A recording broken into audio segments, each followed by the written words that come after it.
5 cities once stood at the edge of a valley so green, so fertile, that the Bible compared it to the Garden of Eden itself.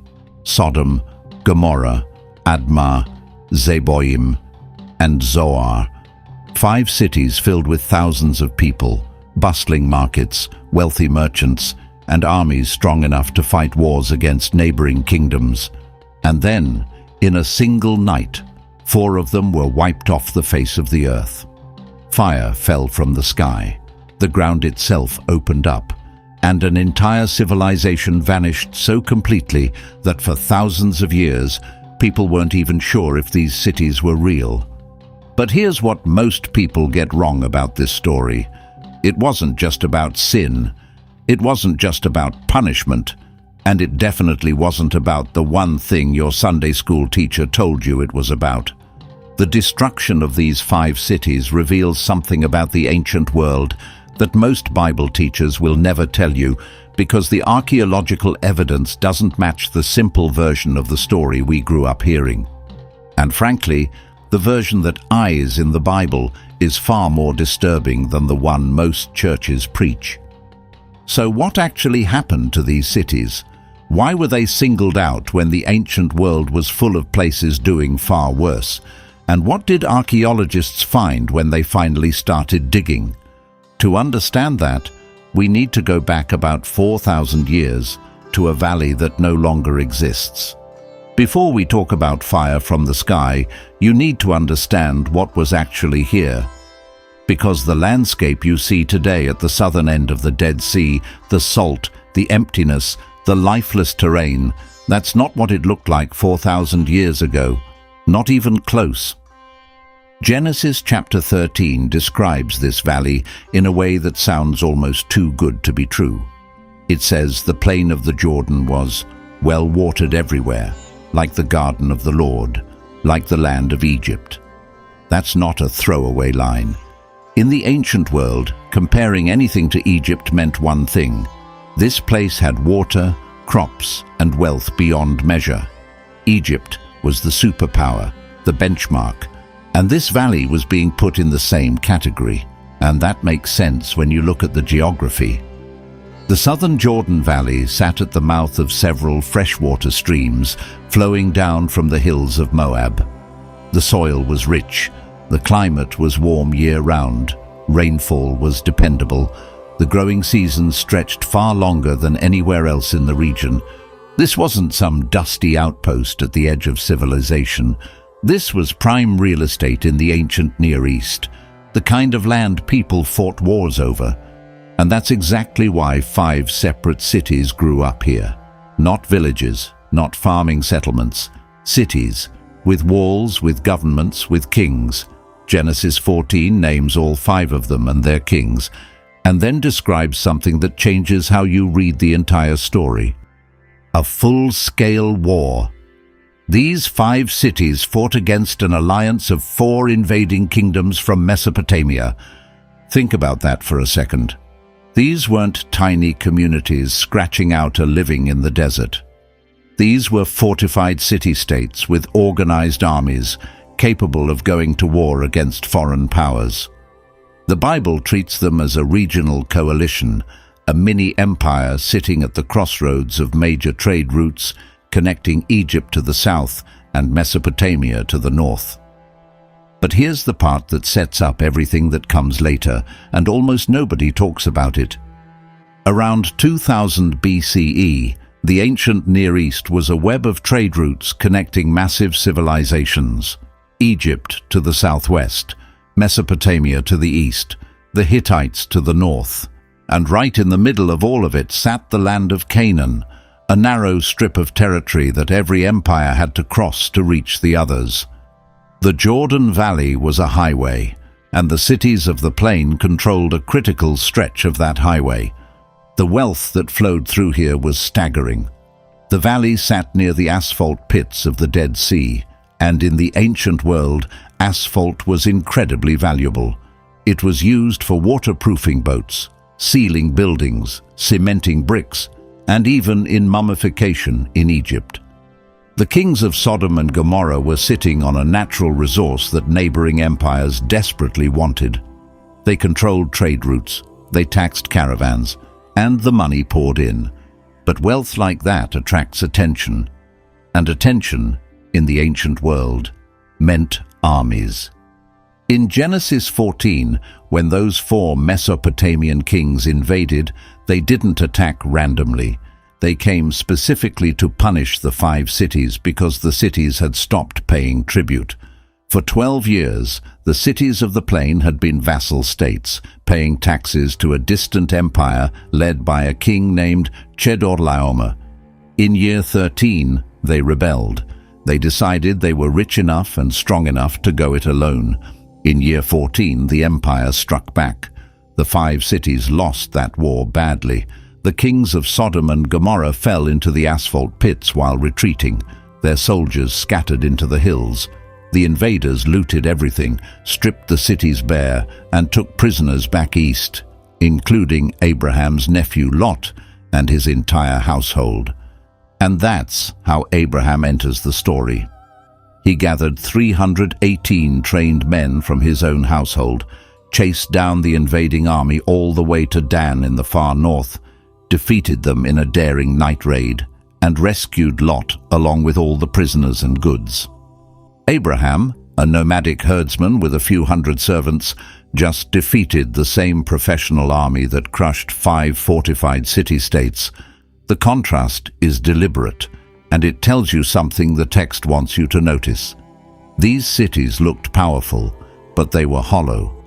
Their strength was an illusion built on money, not substance. And after the battle, something fascinating happens. Abraham meets a mysterious figure named Melchizedek, the king of Salem, who is also called Priest of God Most High.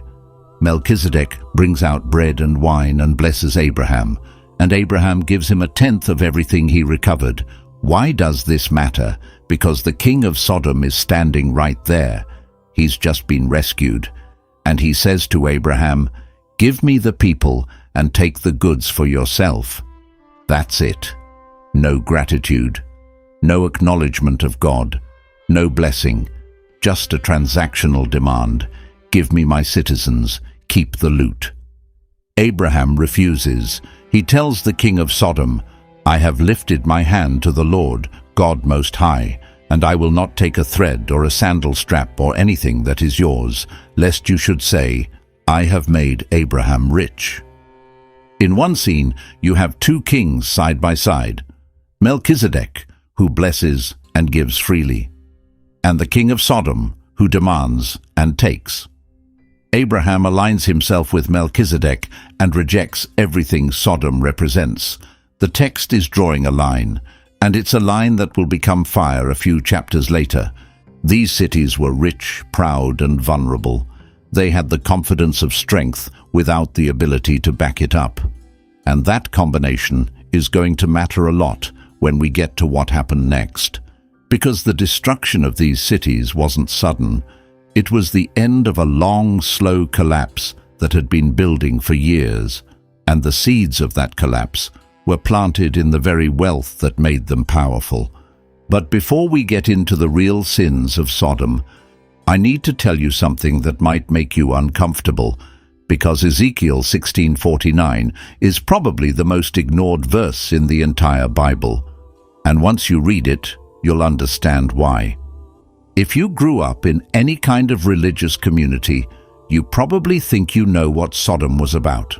One sin, one specific type of sin. And that's the whole story. Case closed. Sermon over. But the Bible itself tells a very different story. And honestly, it's way more convicting than the simplified version, which is probably why most preachers skip it. The prophet Ezekiel, writing centuries after Sodom's destruction, gives us the most detailed description of what was actually wrong with the city. Ezekiel 16, verse 49. And what he says surprises almost everyone who reads it for the first time. He says the sin of Sodom was this: she and her daughters had pride, excess of food, and prosperous ease, but did not aid the poor and needy. Read that again. Pride, overeating, lazy comfort, and ignoring the poor. That's the prophet's summary of what destroyed Sodom. That's the verse. It's right there in the Bible, and I promise you, it has never appeared on a church protest sign. Now, Ezekiel goes on to mention other abominations, and the Genesis account obviously includes the infamous scene with the angels. We'll get to that. But the foundation of Sodom's wickedness, according to the Bible's own prophets, was a society that became so wealthy, so comfortable, and so self-absorbed that it lost all sense of compassion for anyone outside its walls. The sin wasn't just what they did, it was who they became. And the ancient Jewish commentaries take this even further. The Talmud and various rabbinic writings describe Sodom as a place with specific laws designed to punish generosity. According to these traditions, if you gave food to a stranger in Sodom, you could be put to death. Hospitality wasn't just discouraged, it was illegal. The city had codified selfishness into its legal system, but it gets worse. The rabbis describe 4 judges in Sodom whose names translated to liar, habitual liar, forger, and perverter of justice. Whether those names are historical or symbolic, the message is clear. The justice system itself had become a tool of oppression. The courts existed to protect the wealthy and punish anyone who showed kindness. One of the most famous rabbinic stories involves a girl named Paltit, who secretly gave food to a poor man. She would hide bread in her water pitcher so no one would see. When the city discovered what she was doing, they dragged her out, covered her in honey, and left her on a rooftop for the bees to kill her. According to the tradition, it was her dying scream that reached heaven, and that was the final straw that triggered the destruction. Whether you take that story literally or not, the point is unmistakable. The Jewish tradition understood Sodom's sin as systemic cruelty. Not a single act, not a one-time failure, but an entire culture built around selfishness, greed, and the deliberate oppression of anyone who didn't belong. And there are 2 more rabbinic traditions worth mentioning, because they show exactly how sophisticated Sodom's cruelty was. The sages describe how Sodom had beds for visitors. If a guest was too tall for the bed, they cut off his legs to make him fit. If a guest was too short, they stretched him on a rack. This is obviously allegorical, but the meaning is precise. Sodom forced everyone to conform to its standards. If you didn't fit, the city didn't adjust. It destroyed you to make you fit. And then there's this. They said that when a traveler came to Sodom, each citizen would take one small item from the traveler's belongings, just one, and no single theft was enough to bring a case to court. But by the end of the day, the traveler had nothing left. The system was designed so that no individual act was criminal, but the cumulative effect was total robbery. Theft by 1,000 hands.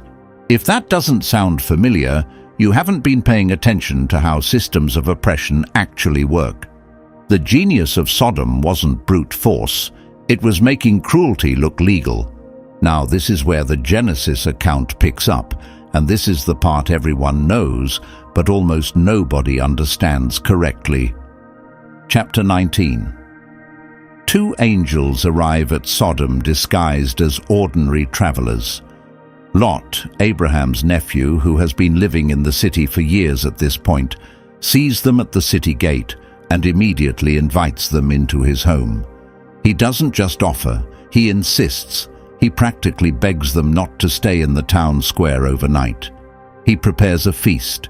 He bakes unleavened bread. He does everything in his power to keep them off the streets after dark. Think about why Lot was so desperate. He knew what would happen. He'd been living in this city long enough to understand exactly what happened to strangers who stayed in the open. And sure enough, that night, the men of Sodom surrounded Lot's house.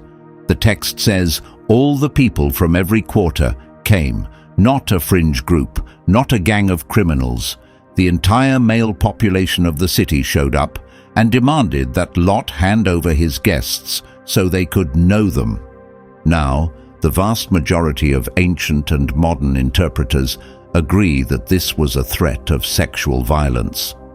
And the reason is simple: Lot's response. He offered his own daughters as a substitute. You don't offer your daughters to a crowd that just wants to ask questions. But here's the thing almost everyone misses. This wasn't about desire. This was about dominance. In the ancient Near East, using sexual violence against foreign visitors was a deliberate act of humiliation and territorial control. It was how cities said, "You don't belong here. We own you. You have no rights in our society." It was a weapon, not an impulse. So when you put it all together, Sodom's sin was a complete package. Extreme wealth combined with extreme cruelty. Systemic oppression of outsiders codified into law. A justice system designed to protect the powerful and crush the vulnerable. And a willingness to use violence against anyone who didn't fit within the city's walls. The angels struck the mob with blindness. They told Lot to gather his family and run, because by morning the city wouldn't exist. But Sodom was only the beginning. The city that was always mentioned in the same breath had its own kind of rot, and what Gomorrah represents is something that hits even closer to home. Here's something strange about Gomorrah. The Bible almost never mentions it alone. It's always Sodom and Gomorrah, always paired, always treated as a single unit, like they were two halves of the same disease, and in a way they were. Ancient cities in the same valley, sharing the same trade routes, the same resources, the same culture. If Sodom was the cultural heart of the plain, Gomorrah was its institutional backbone. Same wealth, same cruelty, same fate. But Gomorrah does appear independently in a few places, and those mentions are remarkably revealing. In Deuteronomy 29, Moses uses Gomorrah as a warning to Israel. If you break your covenant, this is what your land becomes. Isaiah takes it even further. He compares the rulers of Jerusalem to the rulers of Sodom and the people of Jerusalem to the people of Gomorrah. And then he spells out exactly what he means. Empty religious rituals, trampling the poor, taking bribes, ignoring widows and orphans, murdering the innocent. That should make you stop and think. Isaiah isn't comparing Jerusalem to Sodom because of what happened in Genesis 19. He's comparing them because the leadership has become rotten, because the systems that were supposed to protect people have been hijacked by the people in power. The prophet Jeremiah adds another layer. In Jeremiah 23, he compares the false prophets of Israel to the inhabitants of Sodom and Gomorrah. Why? Because they lie. They enable evil. They tell people what they want to hear instead of what they need to hear. And because of this, wickedness spreads through the land like Sodom. So across multiple prophets spanning centuries, Gomorrah consistently represents institutional corruption. When the kings, the judges, the priests, the religious leaders use their power for themselves instead of their people, you get Gomorrah. When leadership rots, everything below it rots too. And here's what's striking. Every single prophet who mentions Gomorrah is talking to Israel, not to Sodom, not to a foreign nation. They're using Gomorrah as a mirror. They're saying to God's own people, "You're becoming them. You're doing the exact same thing. Your temples are full every Sabbath, but your courts are rigged. Your songs are beautiful, but your widows are starving." Isaiah actually says God is sick of their worship. He says, "I cannot endure iniquity and solemn assembly."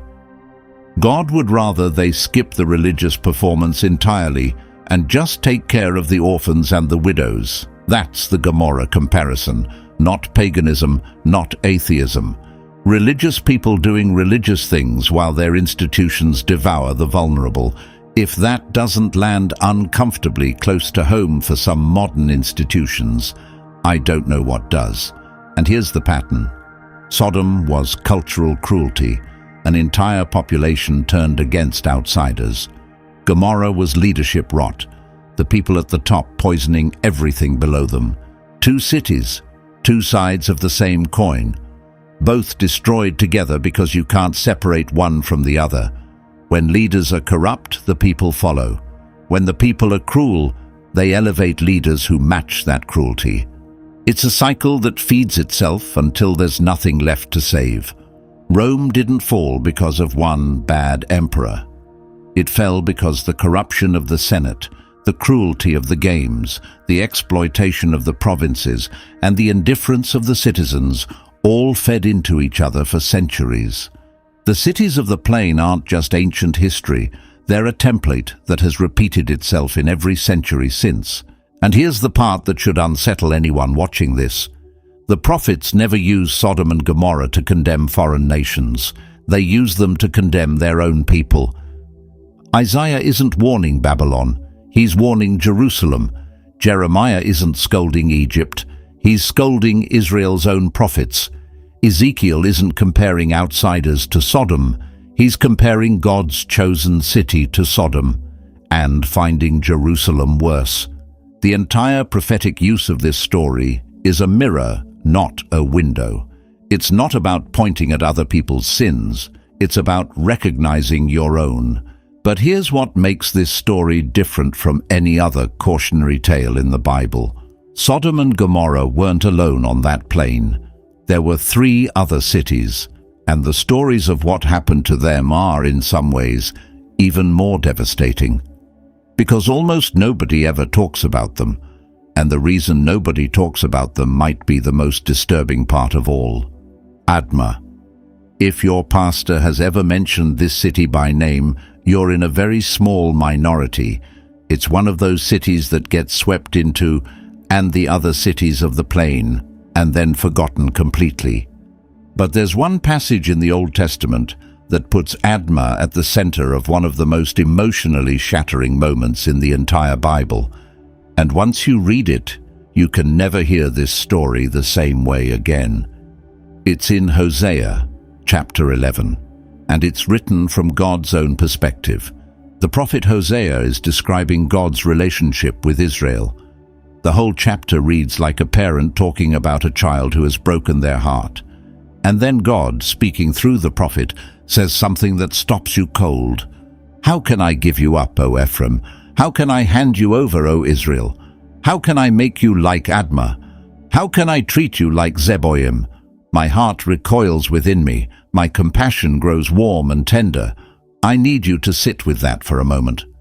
God is saying, how can I do to you what I did to Admah? The destruction of Admah is presented here not as divine satisfaction, not as righteous triumph, not as justice served. It's presented as anguish. My heart recoils within me. That's the language of a parent remembering the worst day of their life. This completely reframes the entire story of the cities of the plain.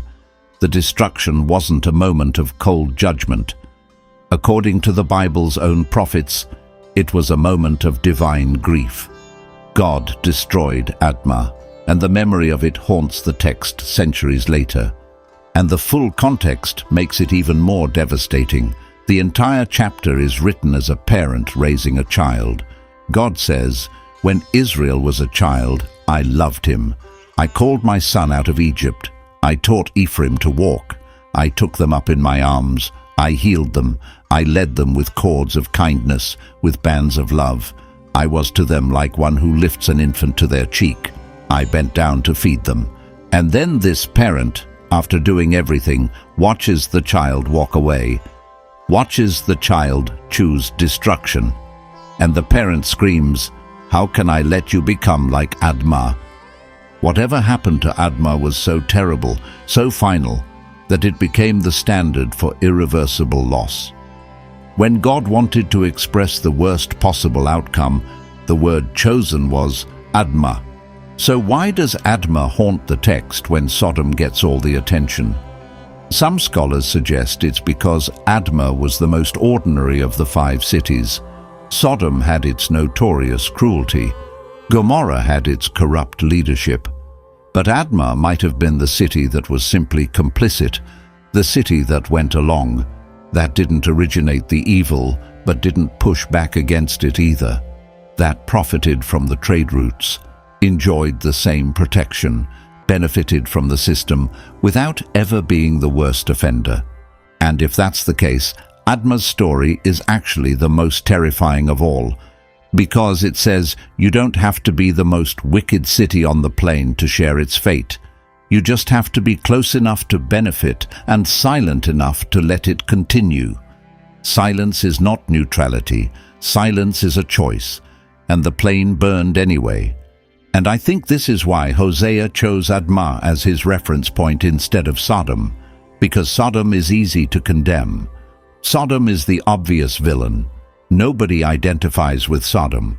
But Admah is the city that every comfortable person in every comfortable society secretly fears they might be living in. The city that enjoys the benefits without asking where they come from. The city that knows something is wrong, but decides it's not their problem. When God says, "How can I make you like Admah?" in Hosea, he's not talking to the worst sinners in Israel. He's talking to the average ones, the ones who showed up to the temple, made their offerings, went home, and didn't think too hard about the suffering happening outside their walls. That's what makes Admah the most dangerous city in this story, because it's the easiest one to live in without realizing what you've become. But the city paired with Admah in every single biblical reference has a story that takes this even darker. Because Zeboim didn't just burn. What happened to Zeboim is actually worse than fire. Zeboim, the 4th city of the plain, and the one that proves something genuinely unsettling about how destruction works. Of all 5 cities, Zeboim left the faintest trace in the biblical record. Its king, Shemeber, gets exactly 1 mention in Genesis 14 and then disappears forever. No stories are set in this city. No prophets describe its specific sins. It exists in the text almost as a ghost. But here's what makes Zeboim more important than you think. Every time Zeboim appears in Scripture, it appears alongside Admah. Every time, without exception. How can I make you like Admah? How can I treat you like Zeboim? They're permanently paired, inseparable in destruction. But they're paired differently than Sodom and Gomorrah. Sodom and Gomorrah are remembered because they became symbols. For thousands of years, their names have been synonyms for wickedness and judgment. They entered the language. They became bywords. They achieved a dark kind of immortality. Admah and Zeboim got no such thing. They appear only in passages about grief and loss, about God wrestling with the weight of what happened. Put it simply, Sodom and Gomorrah are warnings. Admah and Zeboim are wounds. And Zeboim got the worst of it, because in the ancient world, the worst thing that could happen to you wasn't death, it was being forgotten. The Mesopotamian cultures that surrounded Israel believed deeply that as long as your name was spoken, as long as someone remembered you, you lived on. To have your name erased from human memory was the ultimate annihilation. Worse than death, worse than defeat.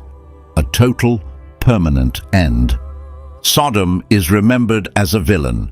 Gomorrah is remembered as a warning. Even Admah is remembered as a grief. But Zeboim is barely remembered at all. And that raises a question that should keep you up at night. What other Zeboims have there been? How many cities, how many cultures, how many civilizations have been absorbed so completely into the catastrophes around them that we don't even know their names? History is written by survivors. The cities that vanish without a trace don't get stories. They don't get morals. They don't get lessons. They just disappear.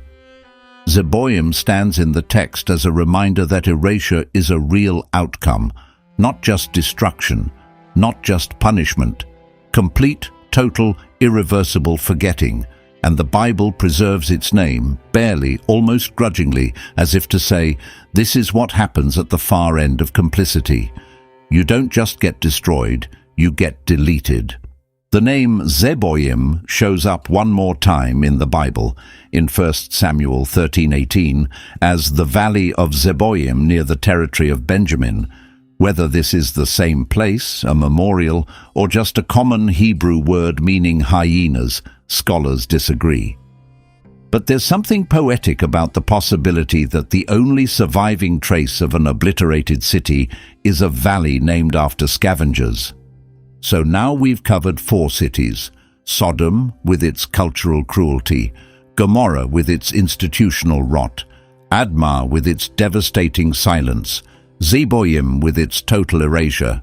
But there's one city left, and its story is completely different from all the others.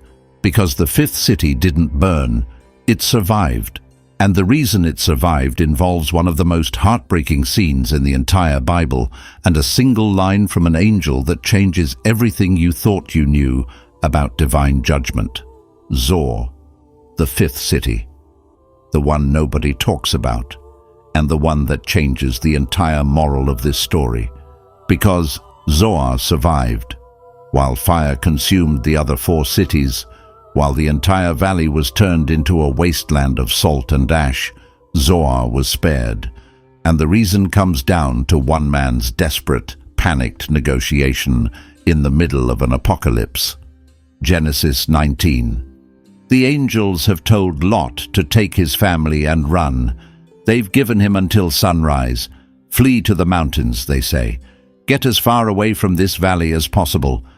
But Lot, in one of the most deeply human moments in the entire Bible, says, I can't make it to the mountains.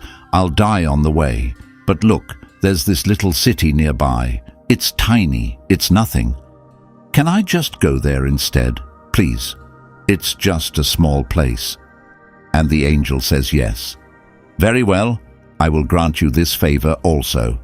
I will not overthrow the city of which you have spoken. Hurry, escape there, for I can do nothing until you arrive there. I can do nothing until you arrive there.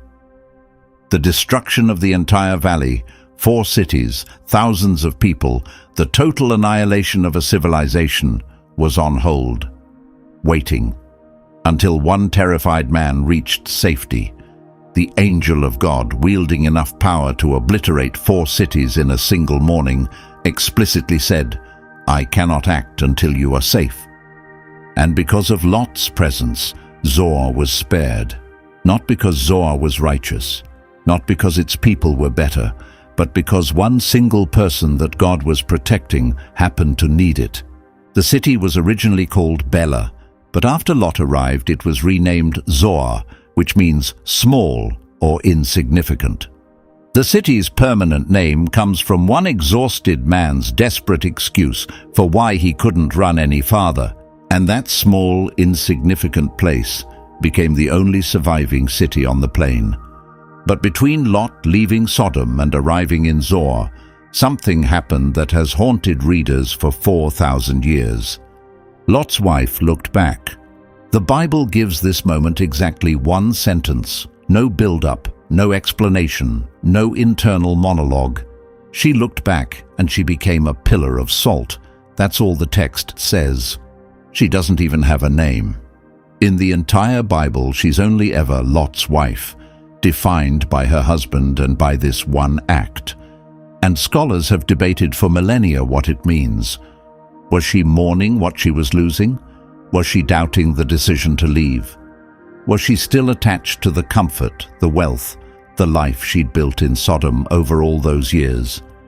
Some rabbinic traditions say she was originally from Sodom, that she had family still in the city, parents, siblings, friends, that she looked back not out of disobedience, but out of grief. She heard the fire and couldn't bear it. She turned because her heart pulled her toward the people she loved, even though her feet were carrying her away. If that's true, her story isn't a warning. It's a tragedy, a woman caught between survival and love, who couldn't keep walking while everything she knew was on fire behind her. And there's a detail here that most translations gloss over. The Hebrew word used for looked back isn't a casual glance. It implies lingering, gazing. She didn't just peek over her shoulder. She stopped and stared. She faced the destruction full on. Some commentators believe she didn't just look, she went back, that the looking was the beginning of a return. If that reading is correct, Lot's wife didn't die because of a brief moment of weakness. She died because she chose the burning city over the escape. She chose the familiar destruction over the unfamiliar survival. And honestly, who among us hasn't made some version of that choice? Jesus referenced her centuries later, just 3 words. Luke 17:32. Remember Lot's wife. He didn't explain. He didn't need to. Everyone knew. And the lesson was simple but brutal. When destruction is coming and you've been given a way out, don't look back. Don't cling to what's already dead, even if you loved it, even if it hurts to let go. Lot arrived in Zoar with his 2 daughters. His wife was a pillar of salt on the road behind him. The sky was on fire. And this is where the Zoar story gains its deepest meaning, because this creates one of the most powerful contrasts in the entire Old Testament. 4 cities, wealthy and powerful, destroyed utterly. 1 city, tiny and insignificant, saved, not because of merit, because one protected person was standing inside its walls. This echoes Genesis 18. Abraham standing before God, bargaining for Sodom.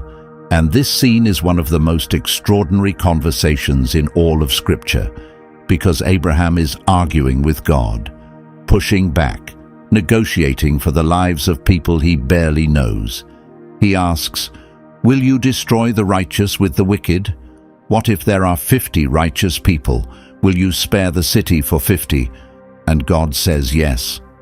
Abraham keeps pushing. What if there are only 45? Yes. 40? Yes. 30? Yes. Please don't be angry with me, but what about 20? Yes. I'll speak just once more. What about 10? God agrees every single time. If just 10 righteous people live in Sodom, the whole city, with all its systemic cruelty, all its corrupt judges, all its weaponized hospitality laws, survives. The entire civilization gets to continue because of 10 people. And Abraham stops at 10. He doesn't go lower. Scholars have wondered for centuries why he stopped. Was 10 the minimum? Was he afraid to push further? Or did he genuinely believe that in an entire city, surely there had to be at least 10 decent people? There weren't. There was 1 family, not enough to save Sodom, but enough apparently to save Zoar. There's a postscript.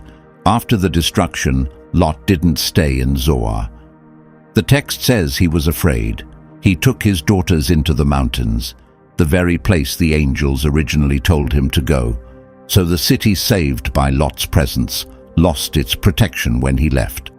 And Zoar fades from the story, mentioned later by Isaiah and Jeremiah as a geographical footnote near Moab, never again as a living city. Zoar's survival proves the destruction wasn't random. It wasn't indiscriminate. There was precision. 4 cities burned, 1 was spared, and the difference was a single person. Which brings us to the question everyone actually wants answered. What happened that morning? Was it real? And what did science find? Genesis 19:24 says, "Then the Lord rained on Sodom and Gomorrah sulfur and fire from the Lord out of heaven. And he overthrew those cities, and all the valley, and all the inhabitants of the cities, and what grew on the ground." For centuries, this was filed under either literal miracle or ancient myth. But in the last few decades, archaeologists working at a site in Jordan called Tall El Hammam have found something that changed the conversation entirely.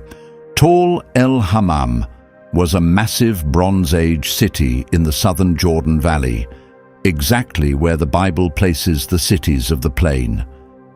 At its peak, it was one of the largest cities in the southern Levant, roughly 10 times the size of Jerusalem during the same period. Massive walls, monumental architecture, extensive trade networks, and then, around 1650 BCE, it was destroyed, completely, in a single event. In 2021, 21 researchers published a study in Scientific Reports, published by Nature. They analyzed the destruction layer and found shocked quartz, minerals that only form under extreme pressure and temperature, spherules of melted pottery and melted mud brick, platinum and iridium at hundreds of times normal concentration, temperatures exceeding 2000 degrees Celsius.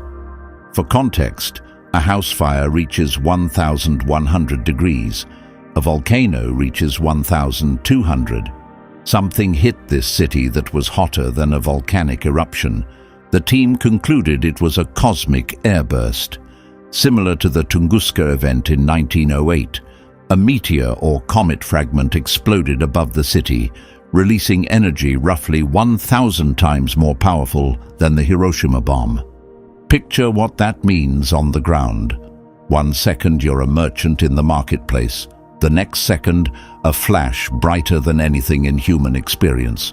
Before your brain registers it, the blast wave arrives. Faster than sound. Every mud brick wall pulverized into dust. The palace disintegrates. Pottery melts into glass. Human beings vaporized. And then the shockwave keeps going, ripping topsoil off the farmland, salting the earth, destroying the ground's capacity to support life. Over in seconds, an entire civilization gone between one heartbeat and the next. And then this detail, the one that made both scientists and theologians pay attention. After the event, the Jordan Valley remained completely unoccupied for 300 to 600 years. Nothing grew. Nobody lived there for centuries. Compare that to Genesis 19:25. God overthrew those cities and all the valley and what grew on the ground. Or Deuteronomy 29:23. The whole land burned out with brimstone and salt. Nothing planted, nothing sprouting. Now, not everyone agrees Tall El Hammam is Sodom. Some scholars place the cities of the plain at the southern Dead Sea. The debate is ongoing and heated. But what nobody disputes is this. A massive Bronze Age city in the Jordan Valley was destroyed by a sudden extreme temperature event roughly 3,600 years ago, and the area was uninhabitable for centuries. The type of destruction Genesis 19 describes is not mythological. It's not impossible. It is geologically and astronomically possible. It has happened before, and it happened in the exact region where the Bible says these cities stood. And there's one more detail from the Tall El Hammam excavation that deserves attention. The researchers found that the mud brick walls of the city didn't just collapse. They were sheared off. The upper portions of every structure in the city were completely gone. Not toppled, not crumbled over time, sheared away in a single directional event, consistent with a massive pressure wave moving northeast to southwest across the site. The pottery they found wasn't just broken. The outer surfaces had been melted into glass, while the inner clay remained unmelted. This means the heat pulse was so intense and so brief that it only had time to affect the outer layer, like putting something in front of a blowtorch for a fraction of a second. They also found human bones with the same pattern, extreme heat damage on exposed surfaces, internal bone structure untouched. Whatever happened, it happened faster than heat could conduct through solid material, faster than a blink. And here's something else. The destruction wasn't limited to Tall El Hammam. The study documents that several smaller sites in the surrounding area, settlements that would have been the ancient equivalent of satellite towns or farming communities, show the same destruction layer from the same period. Multiple sites destroyed simultaneously across a wide area. Sound familiar? Multiple cities on a plain, all destroyed at once. Some see proof that the Bible records real history. Others see a natural catastrophe that ancient people interpreted through a theological lens. Both readings can coexist, because the Bible's real question isn't what destroyed these cities. It's the one every prophet keeps asking: what kind of society brings this upon itself? So let's pull everything together. 5 cities in a fertile valley, each one a different face of the same disease. Sodom, cultural cruelty, a society that turned wealth into a weapon, made hospitality illegal, and used violence to maintain power over anyone who didn't belong. Gomorrah, institutional corruption, leaders who served themselves while everything below them rotted, courts that protected the powerful, prophets who lied. Admah, complicit silence, close enough to benefit, quiet enough to avoid responsibility, destroyed alongside the cities it refused to challenge. Zeboim, total erasure, so thoroughly consumed that even its memory barely survived, the ultimate cost of being absorbed into a corrupt system without resistance. And Zoar, spared, not earned, not deserved, just one protected person standing inside its walls, the smallest city on the plain, the only one left standing. 5 cities, 5 lessons, and together, a picture that goes far beyond the simplified version most of us grew up hearing. This isn't a story about one sin.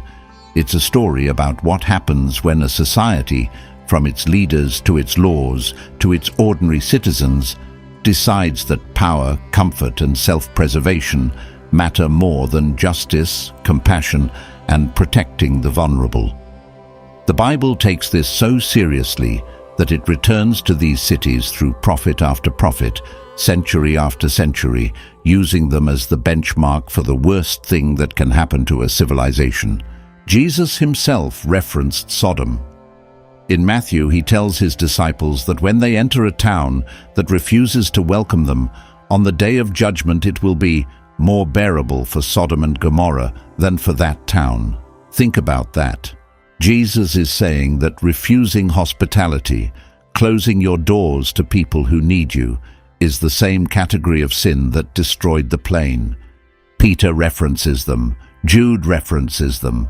The story echoes through the entire Bible, Old and New Testament, Jewish and Christian, prophetic and apostolic. It never stops being relevant, and maybe that's because the temptation of Sodom is always with us. Every generation faces the same questions. Do we use our wealth to protect the vulnerable or to insulate ourselves from them? Do we build systems that serve justice or systems that protect comfort?